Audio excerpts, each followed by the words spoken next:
निर्जला एकादशी व्रत। ज्येष्ठ शुक्ल एकादशी निर्जला एकादशी कहलाती है। इस दिन महिलाएं अन्न, फल और यहाँ तक कि जल के बिना पूरे दिन उपवास करती हैं। इसी कारण इस एकादशी को बहुत ही महत्व दिया गया है।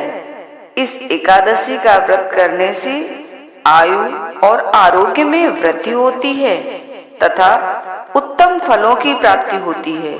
महाभारत में कहा गया है कि अधिमास सहित एक वर्ष की 26 एकादशी ना की जा सके तो केवल निर्जला एकादशी का व्रत करने से ही पूरा फल प्राप्त हो जाता है।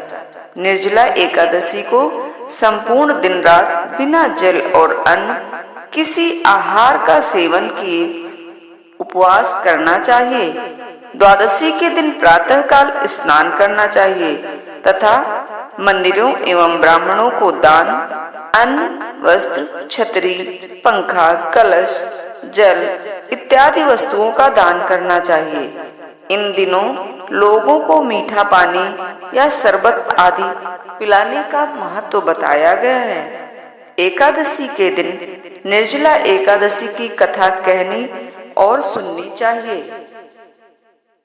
निर्जला एकादशी व्रत कथा। महाभारत काल में एक दिन महर्षि वेदव्यास पांडवों को एकादशी व्रत का महत्व समझा रहे थे। उस महत्व को सुनकर भीम के अलावा सभी पांडवों तथा द्रौपदी ने एकादशी व्रत करने का संकल्प लिया। चूंकि भीम के उदर में वृक नामक अग्नि थी जिसके कारण उसे अधिक भूख लगती थी।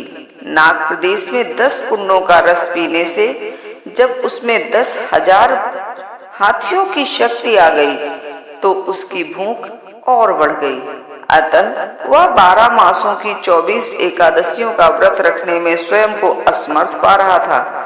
किंतु एकादशी व्रत के महात्म्य को सुनकर वह व्रत रखना भी चाहता था। उसने अपनी स्थिति महर्षि वेदव्यास के समक्ष रखी तो वेदव्यास ने कहा कि यदि तुम ज्येष्ठ शुक्ला एकादशी को निर्जला व्रत रख लो तो 24 एकादशियों के महत्व के बराबर फल मिलता है।